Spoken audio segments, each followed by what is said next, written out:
우선은 입찰률 상담 네. 신청하셔서 쭉 한번 다 훑어봤는데 네. 제가 강조하듯이 출구 전략에 따라서 이게 좋을 수도 있고 안 좋을 수도 있잖아요. 네. 우선 회원님이 어떤 시선으로 바라봤는지 좀 들어봐야 될 것 같아요. 자, 전체적으로 한번 보면 자, 강남구 자곡동에 있는 물건이고 요거 지금 물건 번호가 구분 번호로 3개가 나왔기 때문에 101호, 102호, 103호가 나와 있어요. 그러니까 이렇게 보면 이런 건물 상가였고 건축물 도면을 보면은 이번에 경매에 나온 목적물은 101호, 102호, 103호 이 3개 호수가 통으로 나왔죠. 한 칸당 전용이 11.75평 그러니까 3칸 합치면은 한 35평 정도 되겠네요. 전용이 35평이니까 자영업하기엔 딱 좋은 것 같은데 한 칸당 감정가가 7억 1200 3개 물건이 다 동일하고 최저가도 2회 유찰돼서 다 동일해서 4억 5,500까지 떨어진 물건 뭐 권리상에 크게 하자도 없죠. 등기부상의 권리분석 아무 문제가 없고 임차인도 사업자 등록이 16년 5월 30일이니까 근저당 뒤에 있어서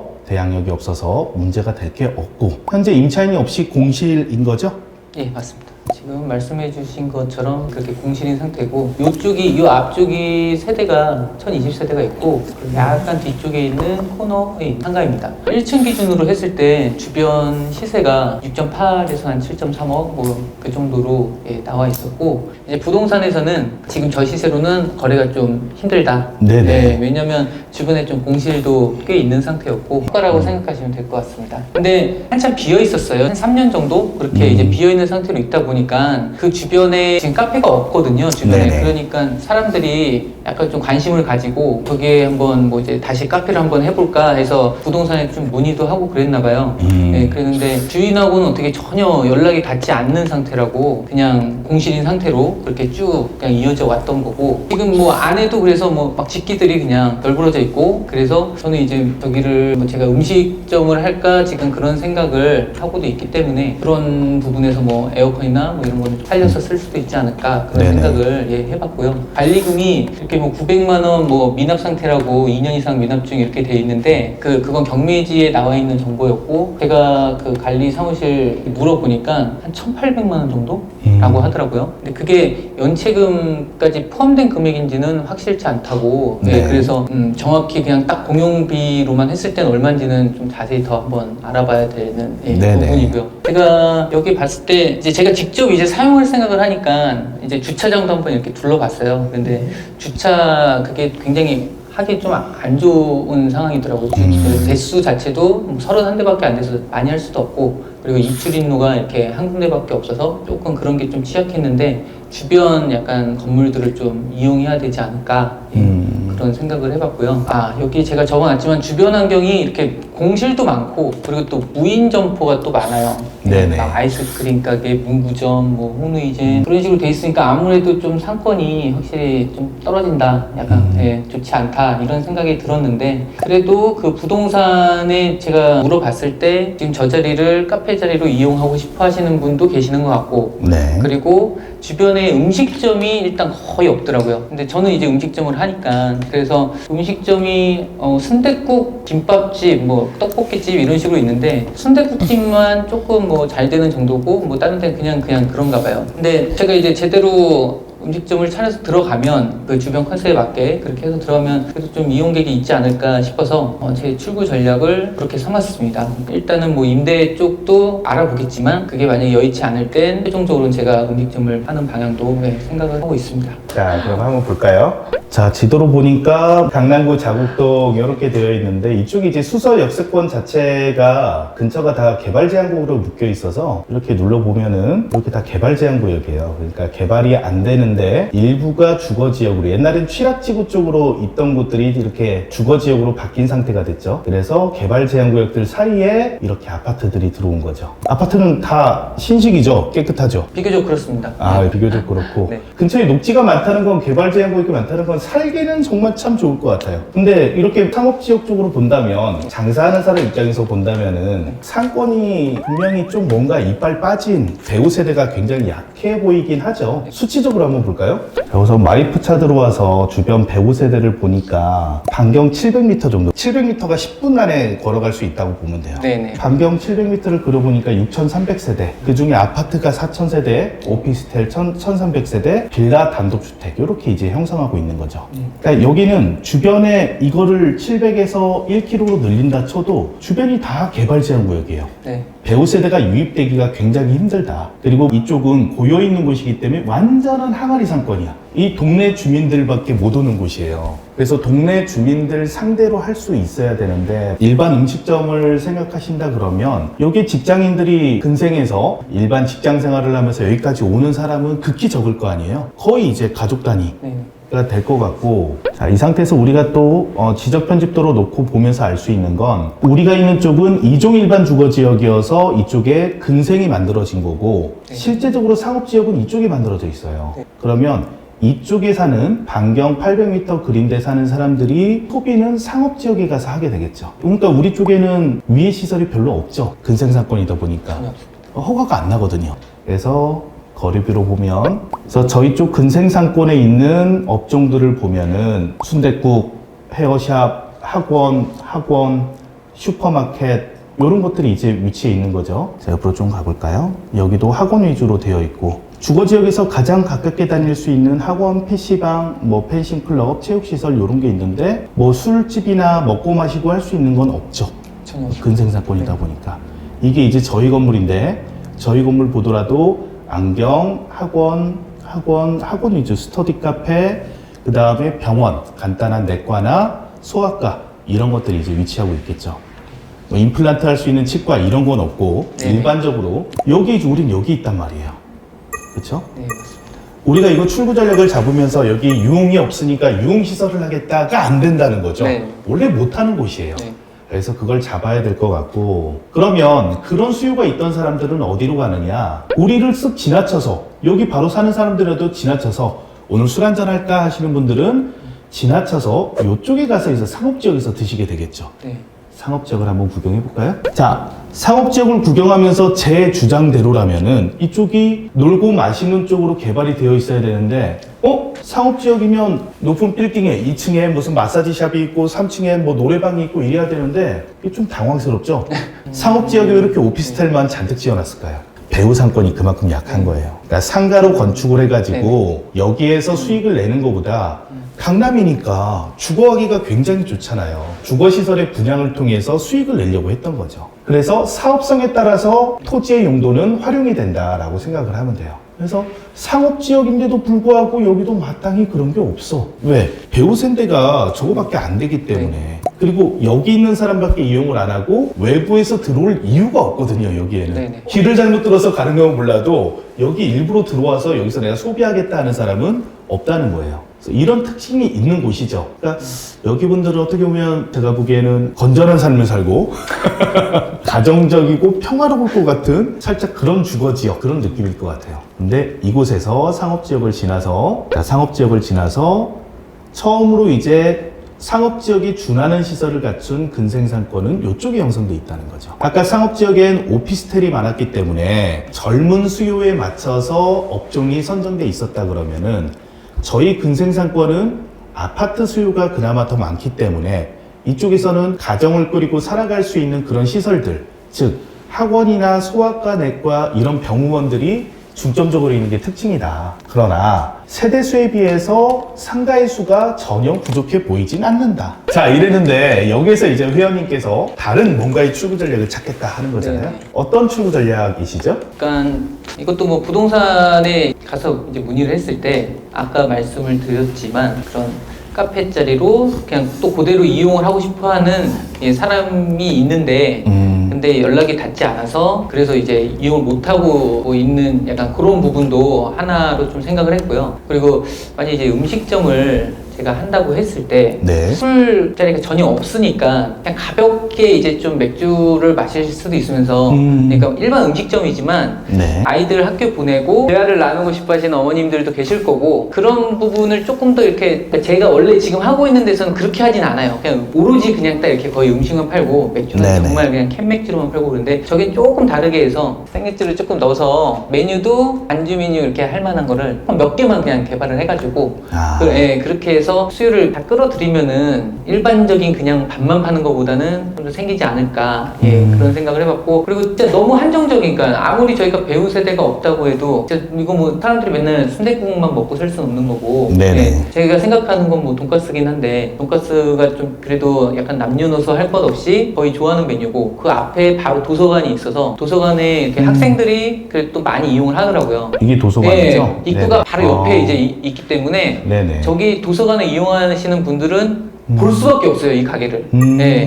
저희 무조건 여기가 바라볼 수밖에 없고 그렇기 때문에 그런 학생들의 이제 수요가 그래도 있지 않을까 그런 부분 그리고 주변 학원 그리고 뭐 병원이나 주변 그런 뭐 펜싱 클럽이나 그런 데서 이제 근무하시는 분들도 뭐 점심에 이제 많지는 않겠지만 그런 수요도 조금 있을 거고 그리고 그 옆에도 이렇게 뭐 남녀학사라고 큰 도움은 되지 않을 것 같은데 기숙사 건물이 있어요. 기숙사 건물에서도 대학생 그 학생들이 조금 이용해주지 않을까 그런 부분과 그리고 시니어스 클럽 고시설처럼 좀 고급화된 그런 분들 이제 계시는데 사실 돈가스가 노인분들이 안 드실 것 같은데 어르신들도 그래도 또 좋아하시는 분들은 모여서 오시거든요. 그런 분들도 안에서만 먹다가 좀 물리시면 이렇게 한 번씩 나오시고 바로 앞이니까. 우리 회원님 최초 상담 때도 제가 얘기 들었는데 요식업에 굉장히 오래 계셨잖아요. 현재 하고 있는 게 보쌈도 하고 계시고 퓨전 약간 레스토랑식으로 뭐 이렇게 쌀국수랑 이렇게 쌀국수 같은 거 그리고 파스타 이런 거 막 이렇게 섞어서 이렇게 하는 거 그런 거 다 이렇게 해본 적이 있었고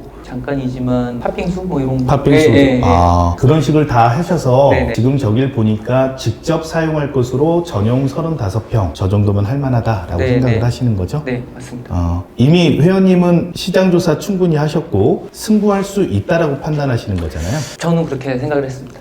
자 그럼 이렇게 물어볼게요. 왜 음식점이 얼마 없을까요? 배우 세대 문제겠죠 아무래도. 그렇죠. 그러니까 없으니까 저게 해장국집도 들어갈 수 있고 우리가 알고 있는 뭐 모든 음식점은 저기 다 들어갈 수 있겠죠. 들어왔던 적도 있을 거예요. 그런데 운영이 안 되다 보니까 나가고 했을 거예요. 그러니까 우리의 단점은 배우 세대가 약한 건데 우리의 장점은 배우 세대가 약하다가 아니라 그 배우 세대가 고정돼 있다는 거예요. 항상 고정된 상권이잖아요. 그러면 이분들이 살면서 이 가게에 진짜 충성 고객이 되면은 꾸준하게 잘 될 수 있는 완벽한 항아리 상권이에요. 그러니까 저 항아리에서 못 벗어나게 해야 되는 그런 업종을 해야 되는 거죠. 그러니까 예를 들어 지금 하시는 돈가스 가게가 등심하고 안심만 예를 들어서 전용으로 팔았다 그러면 등심 안심만 하면 안 된다는 거예요. 타겟층이 너무 적기 때문에 거기에다가 이제 뭐 사이드로 파스타나 우동이나 다른 것들 늘리셔가지고 돈가스 집 좋긴 좋은데 오늘은 다른 거 먹을래 라고 선택할 수 있는 선택권을 주는 것도 좋을 것 같아요. 단 수준은 전문점 수준으로 이제 나와야겠죠. 이제 그런 좀 차별화는 필요할 것 같고요. 자, 업종이야 우리 회원님께서 직접 사업을 하겠다는 출구 전략이 있긴 하지만 직접 사업을 하는 목적이 뭐죠? 장사해서 돈을 벌고 싶으신 건가요? 그런 것도 있지만 건물의 가치를 올리는 목적도 있죠. 그렇죠. 부동산의 가치를 올려야죠.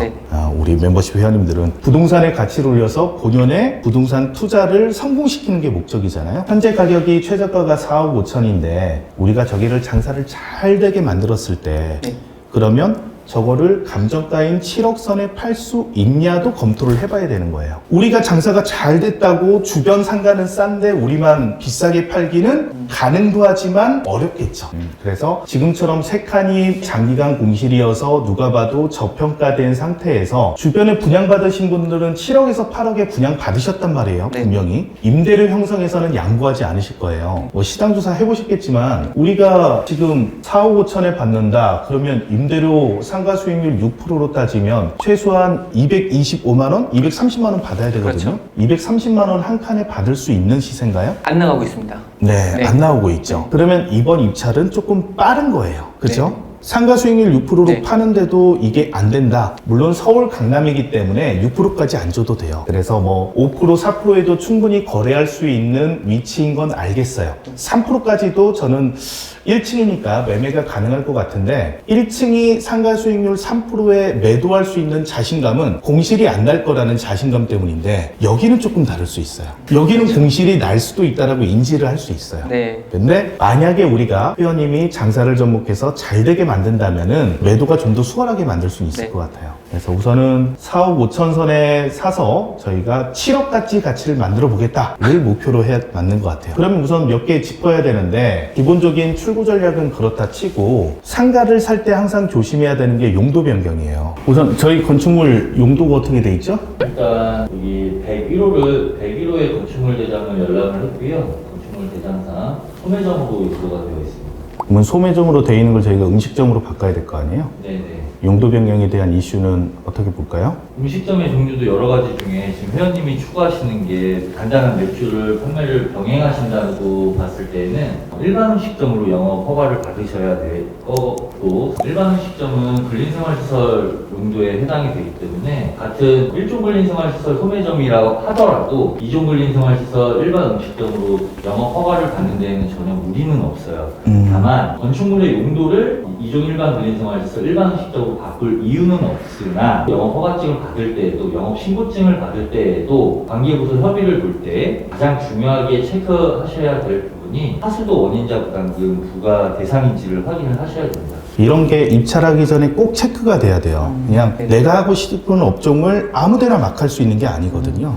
그래서 용도 변경하고 이런 부분들 지자체에 꼭 확인을 하셔서 신고사항을 준비를 하셔야 됩니다. 자, 그러면 권리상으로도 크게 문제가 없는 게 확인이 됐고, 그리고 저희도 뭐 검토가 됐던 물건이니까 입찰하는 데는 문제가 없는 물건이에요. 네. 출고 전략에서 차이가 있어야 되는데, 그것도 회원님이 역량을 가지셨으니까, 회원님 뭐 워낙 전문가시니까 요식업 쪽에. 네. 그럼 꼭 먹어야겠네요, 이거? 잘하실 수 있는 거죠? 네, 그럼요. 현재 4억 5,500 최저가인데 어느 정도 입찰 생각하세요? 한 뭐 5억 이상 쓰면 되지 않을까. 아니 그렇게 생각합니다. 자신 있다더니 7억으로 만들 자신 있으시다면서요? 그래서 저 남는 게 있어야죠. 저도. 아, 그래도 남는 게 있어야 네, 된다? 저도 남는 게 있어요. 한 2억은 낭비하겠다. 그럼요. 신일사님은 어떻게 보셨어요? 제 예상은 배우지가 조금 미흡하고, 우리가 보는 눈은 거의 대다수의 일반인들도 보는 눈으로 쳐다볼 거라고 예상이 되기 때문에 제가 생각하는 적정한 입찰가는 최저가 수준에서 조금만 올려 쓰시는 게 어떨까라는 의견입니다. 팀장님 생각은 어떠세요? 뭐 제 생각도 조명은 이겨야 되지 않나 시작해서 최저가에서 1-2천만 원 더 그 정도 생각하시면 될 것 같습니다. 이게 참 어려운 선에 걸려 있는 게 맞아요. 왜냐면 저기가 월세상으로 한면은 한 칸에 제 생각에는 지금 저 공실나고 저러니까 150 정도가 돼야 임대가 나갈 것 같아요. 그럼 150이면 상가 수익률 6% 따지면 3억이에요. 5%로 따지면 당연히 뭐 3억 5천 4억 올라가는데, 그렇게 따지면 이번에 유찰될 가능성도 있는 물건인 거죠. 근데 유찰된다 그래도 필요한 또 임자를 만나면 높은 가격이 나오니까 지금 입찰 들어가는 건 찬성이에요. 찬성. 자, 드디어 중앙지방법원에 도착을 했습니다. 너무 이른 시간에 도착을 해서 아직 법정문이 열지 않았는데 잠시 뒤 법정문이 열리고 게시판에 공고가 붙고요. 그리고 입찰이 시작될 예정입니다. 자, 저희 회원님 도착하셨는데 첫날 밤 꿈은 잘 꾸셨나요? 잠을 못 잤습니다. 아, 잠을 못 주무셨어요? 아니, 열린 마음으로 오라고 했는데 진짜로 이렇게 열고 오셨어요. 그래서 오늘은 총 3건에 저희가 입찰을 하게 되는데요. 구분 사건 번호다 보니까 이렇게 하나, 둘, 3개 입찰표, 여기에다가 이제 마지막으로 입찰표 작성은 끝났는데 기운을 담아야 돼요. 우리가 여기다 기운을 담아야 이게 낙찰이 되거든요. 자, 우선은 기운을 네. 빠샤 한번 해주시고. 자, 굉장히 어색하네요. 제 기운을 담아서 이거 꼭 낙찰을 받길 바라고요. 그리고 낙찰이 되고 난 다음에는 이 물건을 어떻게 바꾸는지 그걸 보여드릴 건데, 어떻게 바꾸는지 계획이 다 돼 있으시죠? 네, 계획되어 있습니다. 저희는 항상 1안, 2안, 3안이 없으면 입찰을 안 하기 때문에, 그래서 낙찰을 받으면 본 목적물이 어떻게 바뀌는지 여러분들께 공개하는 시간이 됐으면 참 좋겠는데. 그렇죠. 좋은 가격 선에서 꼭 낙찰 받도록 하겠습니다. 여기 제가 이거 지금 가격은 공개할 수 없는데 고민을 엄청 하고 써낸 가격이 여기에 들어 있습니다. 저희가 입찰한 가격은 얼마일지 잠시 뒤에 공개하도록 하겠습니다.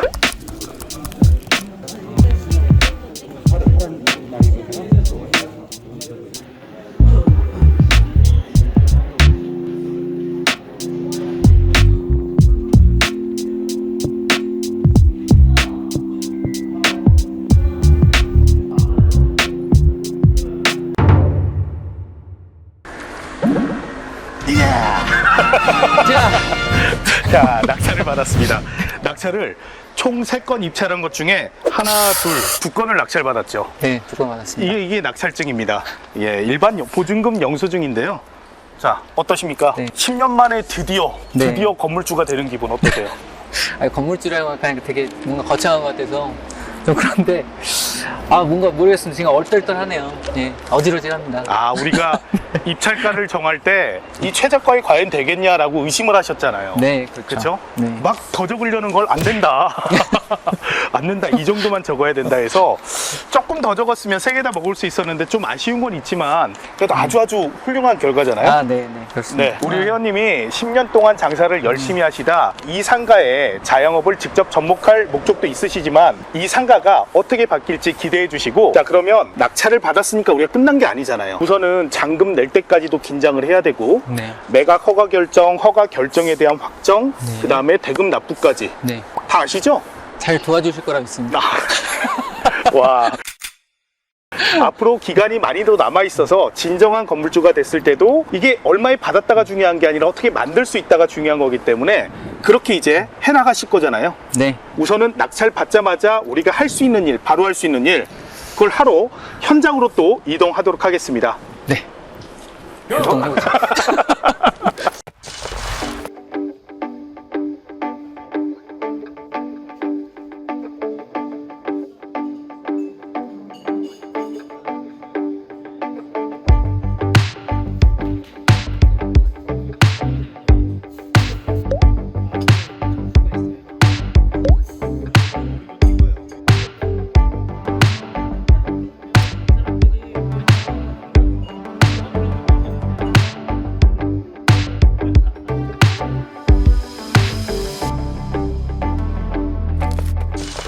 자, 현장에 나왔습니다. 드디어 낙찰받은 현장. 야, 건물주님.